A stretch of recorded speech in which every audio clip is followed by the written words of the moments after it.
अस्सलाम वालेकुम दोस्तों, कैसे हैं आप सब। मैं ज़ुबीना फ़याज़ एक बार फिर आपके साथ। तो मैं ले आई हूँ एक नई कहानी आपके लिए, एक मोहब्बत भरी कहानी। इसका नाम है शराब है मोहब्बत। तो सुनिए मेरे साथ, शराब है मोहब्बत पार्ट 1। मोहब्बत की तलाश में सरगर्दा लोगों की दास्तान। मोहब्बत पानी की तरह होती है जो इंसान की ज़िंदगी में अपने आप रास्ता बना लेती है। ये हासिल वाला हासिल का एक गोरख धंधा है जिससे इंसान बावजूद ख्वाहिश के दामन नहीं छुड़ा सकता। चुप बोल मत, सांस न ले, फैसला है बुजुर्गों का सर झुका। ऐतराज मुस्तर्द, इस्तफसार रायगा, सिंगार कर और दफन हो जा।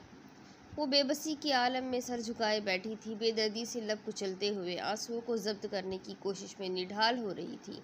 इसकी इस्तराबी कैफियत इसके चेहरे से आया थी, लेकिन इसके इर्द गिर्द मौजूद लोग बेहसी की चादर ताने हुए थे। वहाँ मौजूद लोग इसकी शिद्दत जब्त से लाल होती आंखें देखने से कासिर थे। कुछ देर कब्ल इसकी असीरी के अहकामात जारी हो चुके थे। इसकी आवाजारी सुनने वाला कोई नहीं था। अगर वो इस शादी से इनकार कर देती तो बागी कहलाती, लेकिन वो बागी नहीं थी। वो तो अपने बाबा का मान थी, गुरूर थी उनका। वो कैसे बगावत कर सकती थी। उसने अपने बाबा के जुड़े हाथों के आगे अपने ख्वाबों के शीश महल को चकनाचूर कर दिया, अपनी मोहब्बत का गला घोट दिया।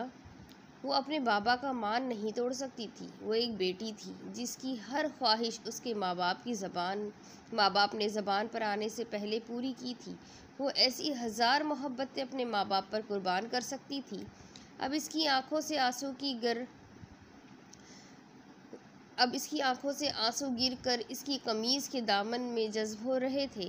उसने खुद को दिलासा दिया, लेकिन दिल चीख चीख कर कह रहा था कि ये नाइंसाफ़ी है। वो कैसे अपनी मोहब्बत से मुंह मोड़ ले और ऐसे शख्स की शरीक हयात बन जाए जो उसकी बड़ी बहन से बेतहाशा मोहब्बत करता है। वो क्यों अपनी मोहब्बत की कुर्बानी दे। लेकिन हर एक शिकायत लबों पर आने से पहले ही दम तोड़ गई। जब उसकी नज़र कमरे के दरवाजे में इस्तादा माँ की नम आँखों पर पड़ी। अम्मी की आंखों में इल्तिजा करते आंसू इस बात का गमाज़ थे कि वो बाबा के फ़ैसले के हक़ में है। माँ की इल्तिजाई नज़रों और बाप की जुड़े हाथों ने इससे वो फ़ैसला करवा लिया जो अब तक वो नहीं कर पाई थी। अपनी आरज़ुओं का गला घोट कर वो उरूसी लिबास पहन कर और हल्का सा मेकअप करके तैयार हो चुकी थी। ये वही लिबास था जो आज ईशा ने ज़ैब तन करना था। कुछ ही देर में ताया अब्बू और बाबा मौलवी साहब को लेकर अंदर आए। मौलवी साहब ने निकाह पढ़ाना शुरू कर दिया तो मीशा के लिए अपने आंसुओं पर बांधना मुश्किल हो गया। मीशा ने एक नज़र दरवाजे के पास खड़े वजूद पर डाली, जिसकी शिकायती नज़रें इससे बहुत कुछ कह रही थी। उसकी आंखों में अश्कों की एक तवील दास्तान रकम थी। तेरी जुस्तजू के हिसार में, तेरे ख्वाब से, तेरे ख्याल से, मैं वो शख्स हूँ जो खड़ा रहा तेरी चाहतों से ज़रा परे। कभी दिल की बात कही न थी जो कही भी वो दबी दबी। मेरे लफ्ज़ पूरे तो थे मगर तेरी समाअतों से ज़रा परे। तू चला गया मेरे हमसफ़र, ज़रा देख मुड़ के तो एक नज़र। मेरी कश्तियाँ है जली हुई तेरे साहिल से ज़रा परे। मीशा ने नज़रें चुराई और बेजान होते हाथों से निकाहनामे पर दस्तखत कर दिए। दस्तखत करते ही वो बाबा के गले लग कर बिलक बिलक कर रो रही थी। शहजाद साहब जानते थे कि उन्होंने अपनी बेटी से बहुत बड़ी कुर्बानी वसूल की है, लेकिन वो भी मजबूर थे। मीशा की नज़रों ने दूर तक इस शख्स का पीछा किया जिसकी चाल से इसकी शिकस्त आया थी। शिकस्त भी वो जो मोहब्बत के हाथों हुई थी। मीशा रोते रोते शहजाद साहब की बाहों में झूल गई। नजमा बेगम ने आगे बढ़कर उसे उठाने की कोशिश की, लेकिन वो मुकम्मल तौर पर बेहोश खर्द से बेगाना हो चुकी थी। मीशा को होश आया तो अम्मी को सिरहाने बैठा पाया।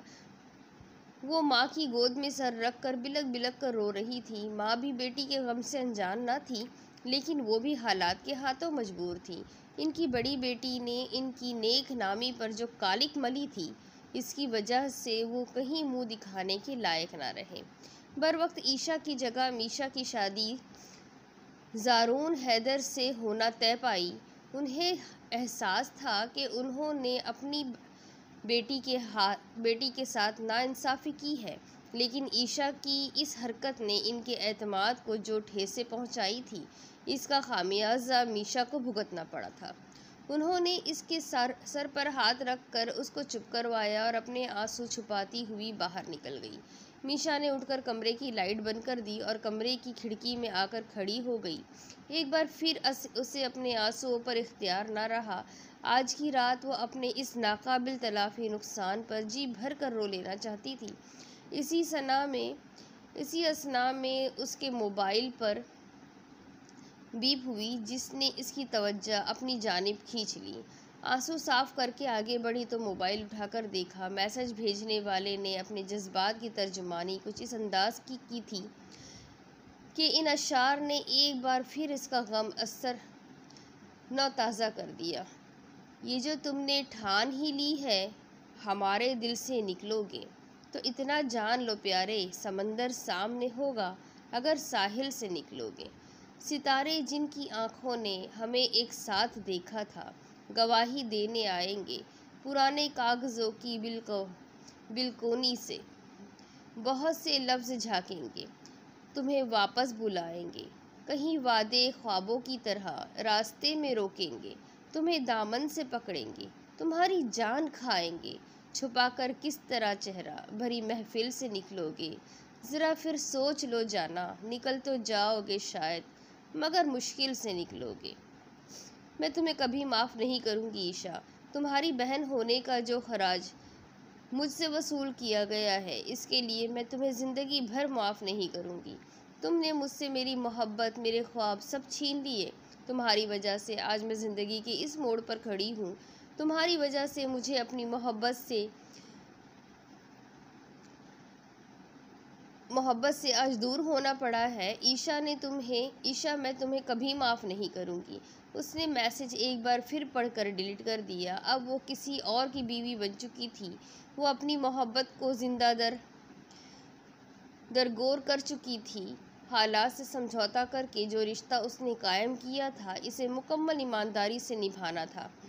यही एक तरीका था जिससे वो अपने बाबा की इज्जत पर लगे दाग को मिटा सकती थी। हाँ, वो एक अच्छी बेटी और प्यारी सी बीवी बनकर दिखाएगी, क्योंकि वो मीशा शहजाद थी, अपने बाबा की बेटी, उनका गुरूर। इसने ऊंची आवाज़ में दोहराया, जैसे खुद को बावर करवा रही हो। कौन रोक सकता है, लाख ज़ब्त ख्वाहिश के बेशुमार दावे हो, इसको भूल जाने के बेपनाह इरादे हो, और इस मोहब्बत को तर्क करके जीने का फ़ैसला सुनाने को कितने लफ्ज़ सोचे हो। दिल को इसकी आहट पर बरमला धड़कने से कौन रोक सकता है। अपने जज्बात पर हज़ारों पहरे बिठाने के बावजूद दिल दीदारे यार के लिए हमक रहा था। घर मेहमानों से भरा हुआ था। वो चाहकर भी किसी की नज़रों में आए बगैर वहाँ से नहीं निकल सकती थी। आज इसकी रुखसती थी। कल के हादसे को भुलाकर सब तैयारियों में मसरूफ़ थे, लेकिन अपनी माँ की वीरान आंखें और अदम तवज्जो इसकी नज़रों से पोशीदा नहीं रह सकी थी। थके कदमों से वापस कमरे में आकर बैठ गई। दिल दुख से भर गया। फ़ोन उठाकर देखा तो स्क्रीन पर तारीख पड़ी थी। इसने बेदिली से फ़ोन साइड पर रखकर आंखें मूंद ली। किसी फिल्म की तरह गुजरे सालों के मंजर के इसके जहन के पर्दे पर चलने लगे।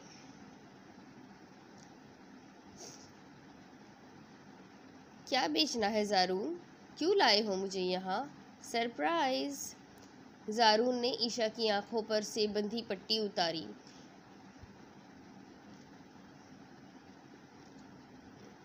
ईशा ने गुस्से से ज़ारून को देखा, जो ज़बरदस्ती इसकी आंखों पर पट्टी बांधकर यहाँ लाया था। एक नज़र सजावट पर डालकर वो दम बखूद रह गई। ज़ारून ने घर के लॉन को बेहद खूबसूरती से सजाया था। हर तरफ फूलों से सजावट की गई थी। लॉन के बीचों बीच फूलों से सजी टेबल पर रखे केक पर नज़र पड़ी, जो कि उसका पसंदीदा चॉकलेट केक था। ज़ारून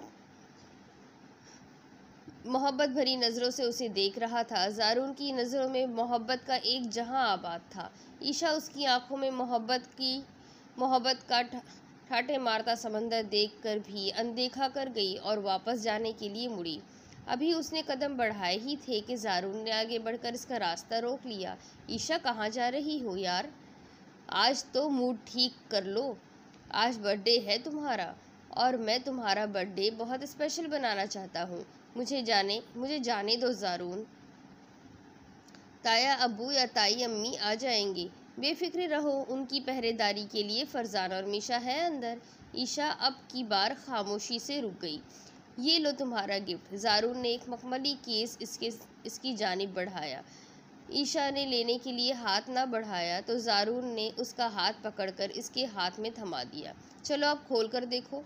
ईशा ने खामोशी से हाथ में पकड़े केस को खोला और इसमें एक खूबसूरत लॉकेट था जिस पर जेड लिखा हुआ था। ईशा ने सवालिया नज़रों से ज़ारून को देखा। जेड से? ज़ारून, ऐसे मत देखो, बताता हूँ यार। मैं चाहता हूँ कि हर लम्हा मैं तुम्हारे करीब रहूँ। मेरे लिए तो ऐसा मुश्किल है, इसलिए मेरे नाम का लॉकेट ही सही। ईशा खामोशी से लॉकेट वापस केस में रखते हुए शुक्रिया कहा। वो ज़ारून के गिफ्ट को लेने से इनकार करके बहस को तूल नहीं देना चाहती थी और ज़ारून बस इसी पर खुश हो गया कि ईशा ने इसका गिफ्ट कबूल कर लिया था। आज से पहले तो वो कोई तोहफ़ा कबूल ही नहीं करती थी। मुस्तफ़ा हाउस में मुस्तफ़ा आलम के दोनों बेटे अपनी अपनी फैमिली के साथ अपने पोषण में रहते थे। शहजाद मुस्तफ़ा और हैदर मुस्तफ़ा दो ही भाई थे। हैदर मुस्तफ़ा बड़े थे और इनकी शादी इनकी खालादार नईमा से हुई थी। हैदर मुस्तफ़ा के दो बेटे थे, ज़ारून हैदर और फरजान हैदर, जबकि शहजाद मुस्तफ़ा की शादी इनके चचाजाद नजमा से हुई थी। शहजाद मुस्तफ़ा की आंगन में दो लड़कियों से महकता था। ईशा बड़ी और मीशा छोटी थी। इस मुख्तसर से कुंबे में बेपनाह मोहब्बत और अपनायत थी। ज़ारून की जो नज़म पढ़ाई मुकम्मल हो चुकी थी तो ज़ारून ने एक अखबार में जॉब कर ली। साथ ही हैदर साहब से ईशा से शादी की ख्वाहिश का इजहार किया। हैदर साहब तो बेटे की ख्वाहिश पर निहाल हो गए। वो भी यही चाहते थे कि ज़ारून के लिए शहजाद से ईशा को मांग ले, लेकिन इनके लिए औलाद की खुशी सबसे पहले थी। अगले ही रोज़ हैदर साहब ने शहजाद और नजमा से बात की। शहजाद साहब की दिली ख्वाहिश पूरी हो गई थी, किसी को कोई एतराज़ न था और यूँ अगले माह ही मंगनी की रस्म अदा करके ज़ारून हैदर और ईशा शहजाद का रिश्ता पक्का कर दिया गया। शादी की तारीख ईशा की पढ़ाई मुकम्मल होने के बाद तय पाई, जिसमें अभी 1 साल बाकी था। ईशा के चेहरे से इसकी खुशी का अंदाज़ा लगाना मुश्किल था। इसने अपनी मंगनी और इस रिश्ते पर ना ही खुशी का इजहार किया और ना ही किसी किस्म का कोई रद्द-ए-अमल ज़ाहिर किया, और यही बात ज़ारून को बेचैन किए दे रही थी। इसके दिल और दिमाग में कई सवालात थे जिन्हें वो ईशा से पूछना चाहता था, लेकिन मंगनी के बाद से ईशा इससे खिंची सी रहने लगी थी। ज़ारून ने ईशा के इस बदलाव को शिद्दत से महसूस किया और आज इसकी बर्थडे पर इतना अच्छा मौका मिला था कि वो ईशा को दिल की बात जान लेता। लेकिन ईशा केक काट कर रुकी ही नहीं। न जाने क्यों ज़ारून को लग रहा था कि ईशा इस रिश्ते से खुश नहीं, लेकिन वो ये बात किसी से मालूम करे। अचानक मीशा का नाम जहन में आया और अगले ही लम्हे वो मीशा के साथ गुत्थी सुलझाने में मसरूफ़ हो गया। ये मेरी ज़ात की सबसे बड़ी तमन्ना है, वो मेरे साथ मेरे नाम की तरह रहे। ज़ारून और फरजान ने मिलकर मीशा को बला आखिर तैयार ही कर लिया कि वो ईशा से इसके दिल का हाल मालूम करे। मीशा को मनाने के लिए ज़ारून को काफ़ी मुशक्क़त करनी पड़ी और बदले में शॉपिंग करवाने का वादा भी करना पड़ा, लेकिन इसके लिए फ़िलहाल यही काफ़ी था कि वो ईशा के दिल का राज जान ले। ज़ारून और फरजान चाहते थे कि मीशा और ईशा के दरमियान होने वाली गुफ्तगू वो दोनों भी सुने, जबकि मीशा ने सख्ती से इनकार कर दिया कि अगर ईशा को भनक भी पड़ जाती कि वो ज़ारून के कहने पर ये सब कर रही है तो मीशा की शामत आनी पक्की थी। रात को खाने के बाद जब शहजाद साहब और नजमा बेगम अपने कमरे में चले गए तो मीशा 2 कप कॉफ़ी लेकर छत पर आ गई, जहां ईशा पहले से बैठी पढ़ाई कर रही थी। ईशा अक्सर पढ़ने के लिए छत पर आ जाती थी। इसे रात की इस पहर तन्हाई में पढ़ना पसंद था। ईशा अपनी पढ़ाई को लेकर बेहद संजीदा थी। वो हमेशा से बिजनेस वुमन बनना चाहती थी। इसके ख्वाब बहुत ऊंचे थे, लेकिन वो कभी अपने ख्वाबों का जिक्र किसी के साथ नहीं करती थी। वो अमल पर यकीन रखने वाली पुरअज़म लड़की थी। मीशा कॉफ़ी का कप लेकर पास रखी कुर्सी पर बैठ गई। ईशा, तुम रात के इस पहर कैसे पढ़ लेती हो? मैं तो जब भी इस वक्त छत पर आती हूँ, रात के इस हसीन मंजर में खो जाती हूँ। इस मंजर को देखकर कुछ याद ही नहीं रहता, मीशा ने जज्ब के आलम में कहा और हवा से उड़ती बालों की चंद लटों को कान के पीछे किया।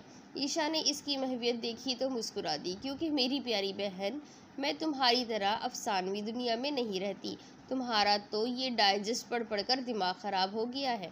ईशा की बात पर मीशा ने बुरा सा मुंह बनाया। तुम तो ज़रा भी रोमांटिक नहीं हो ईशा।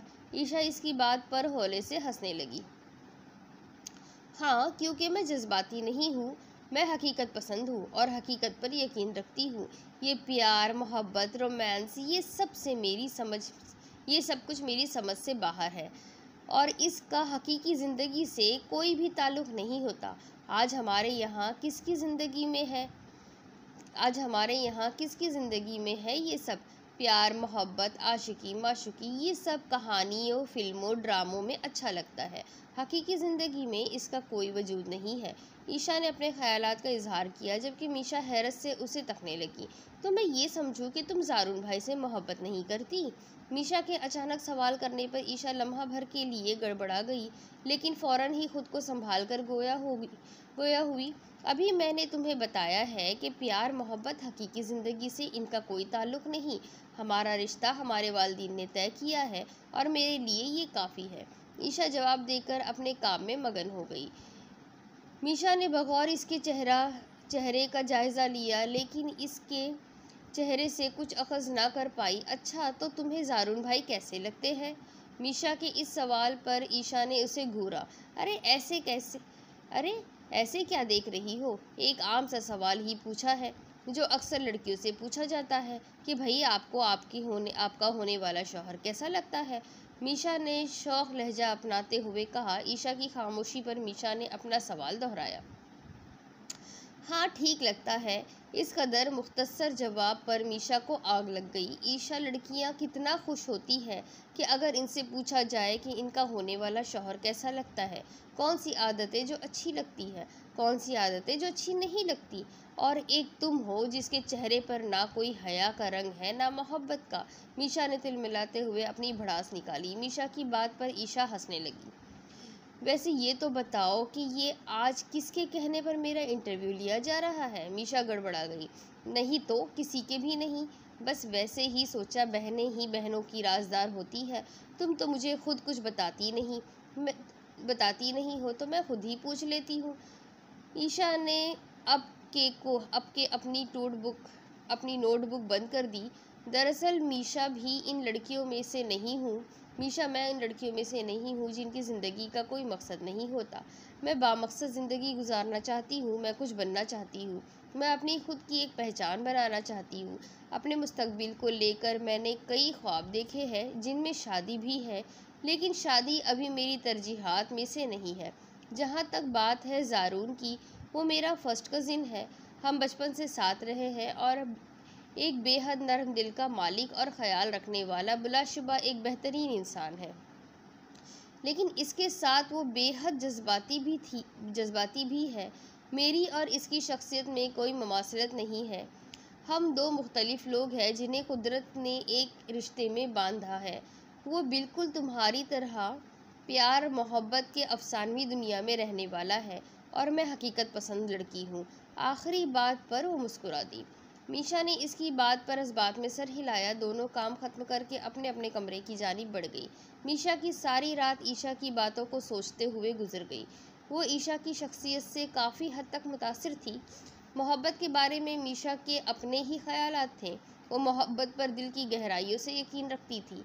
इसकी डायरी में बारहा लिखा गया ये जुमला, मोहब्बत के बगैर इंसान अधूरा है।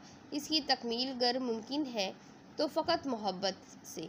इसे याद आया, अगले दिन ईशा के कॉलेज जाते ही ज़ारून ने मीशा को रोक लिया।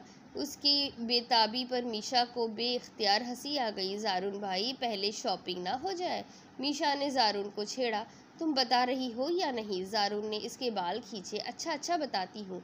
मीशा ने मनवान रात की सारी गुफ्तगू ज़ारून के गोश गुजार कर दी। ज़ारून इसी पर खुश था कि ईशा को इससे शादी करने पर कोई एतराज़ न था, वरना कल सारी रात फरजान ने कैसे कैसे नक्शे खींचे थे इसके सामने। ईशा की खामोशी को लेकर जिसे याद करके ही उसे झरझरी आ गई। ज़ारून ने मीशा को शॉपिंग करवाई और एक सूट ईशा के लिए भी ले लिया और मीशा को ये कहकर दिया कि ईशा से कहना तुम इसके लिए लाई हो। मीशा ने लाख एहतजाज किया कि वो बताने दे कि ये आपने उसके लिए ख़रीदा है, लेकिन ज़ारून ना माना। उसने मीशा को लंच करवाया और घर छोड़कर खुद ऑफिस चला गया। घर आकर मीशा ने ईशा को अपनी शॉपिंग दिखाई और ज़ारून का दिया हुआ ग्रीन और ब्लैक कलर के कॉम्बिनेशन वाला सूट ईशा को दिया तो ईशा को बेहद पसंद आया। ज़ारून अपने एक कलीग के साथ ऑफिस के करीबी रेस्टोरेंट में आया तो किसी लड़की पर इसे ईशा का गुमान गुजरा। अपने दोस्त को बैठने का कहकर वो इस लड़की के करीब गया तो वो ईशा ही थी, जो अपनी दोस्त सारा के साथ बैठी आइसक्रीम खाने में मगन थी। उसका दुपट्टा सर से ढलकर कंधे पर लटक रहा था और इर्द गिर्द के लोगों की तवज्जो का मरकज़ बने वो बेनियाजी से आइसक्रीम खाने और अपनी दोस्त से गुफ्तगू में मगन थी। ज़ारून ने आगे बढ़कर उसे मुखातिब करना चाहा, इतने में उसके दोस्त ने उसे आवाज़ दी। वो एक इंटरव्यू के सिलसिले में एक मीटिंग करने यहाँ आया था। अपने दोस्त की बात सुनकर वो पीछे मुड़ा तो वो दोनों बिल की अदायगी करके वापस जा रही थी। ज़ारून ने सुलगती निगाहों से उसे जाते देखा। घर आते ही वो सीधा चचा के पोर्शन में आया था। मीशा लाउंज में इत्मीनान से बैठी टीवी देख रही थी। जब उसने ईशा के बारे में उससे सवाल किया, ईशा अपने कमरे में है, मीशा ने जवाब दिया। वो ईशा के कमरे की जानिब बढ़ गया। मीशा ने हैरत से इसके तेवर देखे, फिर सर झटक कर अपना साबिका अमल में मशगूल हो गई। वो बिना दस्तक दिए कमरे में दाखिल हुआ। ईशा, जो लैपटॉप पर अपना काम करने में मसरूफ़ थी, नागवारी से सर उठाकर उसे देखा। किसी के कमरे में दाखिल होने से कब्ल दस्तक दी जाती है। ये किसी का नहीं, मेरी मंगेतर का कमरा है। इसके इत्मीनान में कोई फ़र्क नहीं था। तहजीब और इखलाक भी कोई चीज़ होती है ज़ारून, अब के ईशा ने चिढ़कर कहा। वही बताने आया हूँ कि आज दिन में ये रेस्टोरेंट में तुम्हारी तहजीब मुलाहिजा की मैंने। कैसे हर निगाह तुम्हारी जानिब उठी हुई थी और तुम इत्मीनान से आइसक्रीम खाने में मगन थी। तुम कॉलेज पढ़ने जाती हो ईशा, सैर सपाटे करने नहीं। आइंदा मैं तुम्हें यूँ कहीं आते जाते ना देखूँ। उसने उंगली उठाकर वार्निंग दी। ईशा फ़कत नज़रें चुरा कर रह गई। अभी वो इतनी निडर नहीं हुई थी कि घर के मर्दों के सामने खड़ी हो सके। ईशा अभी बीकॉम की फ़ाइनल ईयर में थी, जबकि मीशा फर्स्ट ईयर में पढ़ रही थी। दोनों बहनों के मतज़ाद शख्सियत होने के बावजूद दोनों की बहुत अच्छी बनती थी। दोनों एक दूसरे की अच्छी दोस्त थी। ईशा किताबी कीड़ा थी, ज़िंदगी में कुछ कर दिखाने के ख्वाब आँखों में सजाए एक मजबूत लड़की थी। वो अपना आप मनवाना चाहती थी, जबकि मीशा नाजुक एहसासात से गूंधी, नर्म मिजाज रखने वाली अफसानवी दुनिया का कोई किरदार थी। वो मोहब्बत से दिलों को फतह करने का हुनर जानती थी। वो भी ईशा की तरह आला तालीम हासिल करना चाहती थी, लेकिन इसका ख्वाब आसमानों में उड़ना नहीं था। वो मोहब्बत की बस्ती की बासी थी। वो खुशियों से भरा घरौंदा बनाना चाहती थी, जहां वो अपने हमसफ़र के साथ हंसी खुशी रह सके। आजकल ईशा की दोस्ती अपनी क्लास फेलो सारा से हो गई थी, जो एलिट क्लास से ताल्लुक़ रखती थी। ईशा सारा की मशहूर कुन शख्सियत की तरफ से बहुत जल्दी माइल हो गई थी। इसमें बहुत हद तक हाथ सारा का भी था, जिसने महज अपने फ़ायदे के लिए ईशा की जानिब दोस्ती का हाथ बढ़ाया था। ईशा का ताल्लुक़ एक अपर मिडिल क्लास फैमिली से था। वो जल्द ही सारा की शख्सियत मायूब कहीं की दौलत से मरूब हो चुकी थी। सारा अक्सर व बेशतर इससे अपने नोट्स बनवा लेती थी, जबकि ईशा के लिए अपनी दोस्त की मदद करना किसी सआदत से कम न था। यूं ही ज़िंदगी की गाड़ी चलती रही और ईशा को इल्म भी न हो सका कि किस तरह वो सारा के ज़ेरे असर आ चुकी थी। वो अपनी हर छोटी से छोटी बात पर सारा से मशवरा लेती और वही करती जो उसे इसकी बेहतरीन दोस्त मशवरा देती। ईशा की सुबह व शाम सारा के गिर्द तवाफ करते थे। वो आहिस्ता आहिस्ता सारा की ज़बान बोलने लगी थी। इसे अपने घर के माहौल से घुटन महसूस होने लगी थी। वो अपने पंख फैलाकर आसमान में उड़ना चाहती थी। तुम आज फिर उस लड़की के साथ बाहर गई थी? वो ईशा के सामने सीने पर हाथ बांधे खड़ा इस्तफसार कर रहा था। ईशा ने एक नज़र उसके गुस्से से सुर्ख होते चेहरे पर डाली और सर झटक कर अपने काम में मशगूल हो गई। ईशा के इस अमल ने ज़ारून के गुस्से को हवा दी। मैं तुमसे बात कर रहा हूँ, तुम क्यों उस लड़की से दोस्ती ख़त्म नहीं कर देती? मुझे तुम्हारा उसके साथ उठना बैठना पसंद नहीं है। तुम आज के बाद इससे बात नहीं करोगी। उसने आगे बढ़कर इसका हाथ पकड़कर मुखातिब किया। ईशा ने उसका हाथ अपने हाथ से हटाया। पहली बात तो ये कि तुम ये मेरे कमरे में कभी भी नाजिल क्यों हो जाते हो? और क्या तुमने मेरी ज़िंदगी में फुप्पू का किरदार निभाने की ठानी हुई है? हर वक्त मेरी जासूसी में लगे रहते हो। मैं अपना अच्छा बुरा जानती हूँ, छोटी बच्ची नहीं हूँ मैं। ईशा ने उसकी आंखों में देखते हुए कहा। बच्ची नहीं हो, इसीलिए बता रहा हूँ कि बच्चों वाली हरकतें करना बंद कर दो। अपना अच्छा बुरा समझती हो तो ऐसे काम करती ही क्यों हो? अब की बार ज़ारून ने नरम लहजा इख्तियार किया, जिसका ईशा पर कतअन कोई फ़र्क नहीं पड़ा। ज़ारून हैदर, आप भी बाकी मर्दों की तरह पस्त ज़हीनत के मालिक हैं, जो औरत को गुलाम बनाकर रखना चाहते हैं। यहाँ ना जाओ, ये ना करो, वो ना करो, इससे ना मिलो, उससे ना मिलो। आप क्या साबित करना चाहते हैं और किस हक़ से? मैं आपको बता चुकी हूँ कि मैं अभी आपकी बीवी नहीं हूँ। आपकी भूल है, आप ईशा शहजाद को दबा सकते हैं। मैं हर वो काम करूँगी जो मेरा दिल चाहेगा। ईशा ने ज़िद्दी लहजे में कहा। आवाज़ उसकी थी, लेकिन अल्फाज वो किसी और के अदा कर रही थी। ज़ारून उसकी आंखों में बगावत के रंग देख रहा था। देखकर हैरदंग रह गया। उसने इस वक्त बात को ख़त्म करना मुनासिब समझा। वो नहीं चाहता था कि ईशा के दिल में इस रिश्ते को लेकर कोई बदगुमानी आए। वो खामोशी से इसके कमरे से चला आया। ईशा अपने कारनामे पर बेहद खुश थी। इसके लबों पर फातिहाना मुस्कुराहट रेंग रही थी। वो पुरजोश सी कॉल पर सारा को सारा कारनामा सुना रही थी। उसी की हौसला अफजाई और ब्रेन वॉशिंग का नतीजा था कि वो ज़ारून को आज दो बदो जवाब दे रही थी, वरना इनके घर का माहौल कहाँ ऐसा था कि वो पलटकर किसी को भी जवाब दे सकती।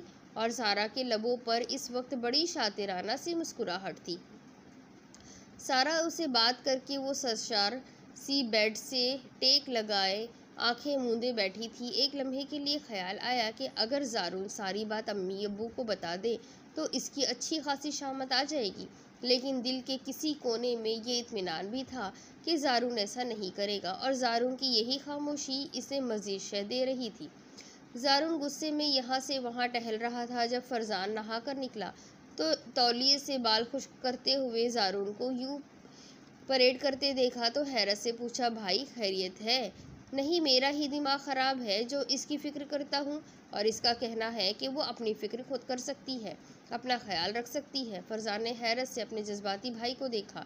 किसकी बात कर रहे हो? कहीं ईशा से लड़ाई करके तो नहीं आ रहे?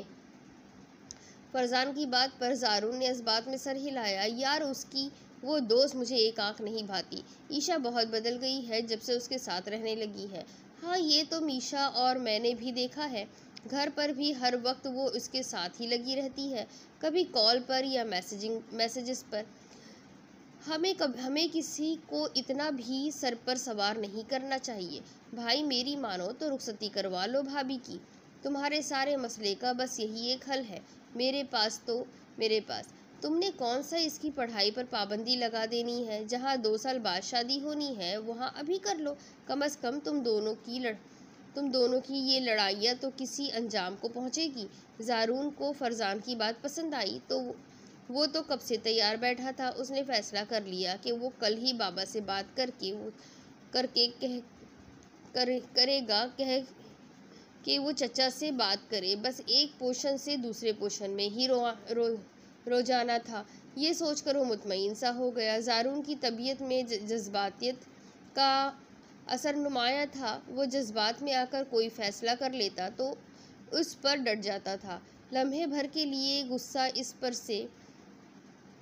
पर इस कदर हावी होता और उसी के ज़ेरे असर वो कई अहम फैसले कर लेता था। वो मोहब्बत करता था तो बेतहाशा, और अगर किसी चीज़ को ज़िद बना लेता तो उसे हासिल किए बिना ना रहता।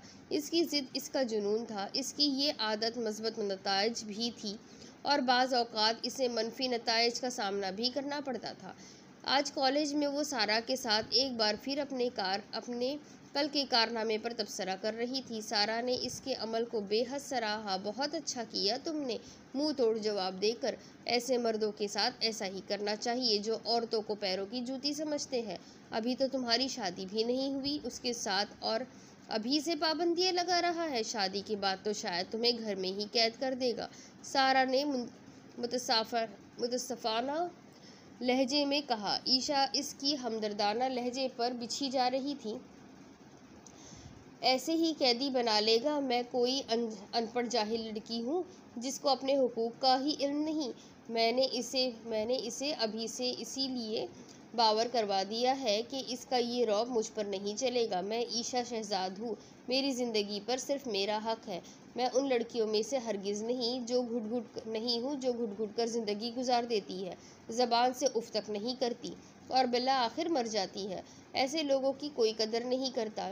ईशा ने गुस्से से कहा। इसीलिए तो तुम सारा हयात खान की दोस्त हो, क्योंकि तुम सबसे अलग हो। सारा की बात पर ईशा मुस्कुराने लगी। सारा और ईशा की बढ़ती दोस्ती ईशा को मादियत परस्त बना रही थी। वो रिश्तों जज्बों से ज़्यादा अहमियत मादी अशिया को देने लगी थी। इसके नज़दीक अपने ख्वाब मानी रखते थे, फिर वो चाहे कोई भी तरीका अपनाती। सारा बहुत तेज़ी से इसके जहन पर हावी हो रही थी। ज़ारून को ईशा का बदलता रवैया किसी अनहोनी की दास्तान सुना रहा था।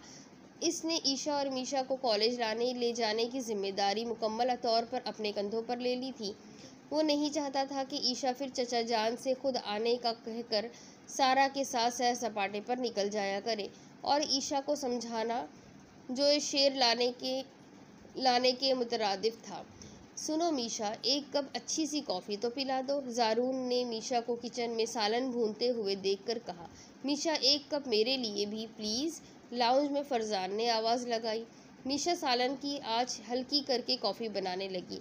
ज़ारून वहीं कुर्सी खींच कर बैठ गया। शाम को ऑफिस से आकर वो अक्सर चचा जान के पोषण में आ जाता था और फरजान तो बकौल ताई जान के इसका असली घर तो ऊपर ही है, हमसे तो बस ये सलाम दुआ करने आता है। ज़ारून वहीं कुर्सी खींच कर बैठ गया। मीशा, तुम और चची जान सारा दिन घर के कामों में लगी रहती हो और जब मौका मिलता है अम्मी की भी मदद कर देती हो। तुम ईशा से क्यों नहीं कहती वो भी तुम्हारे साथ काम किया करे?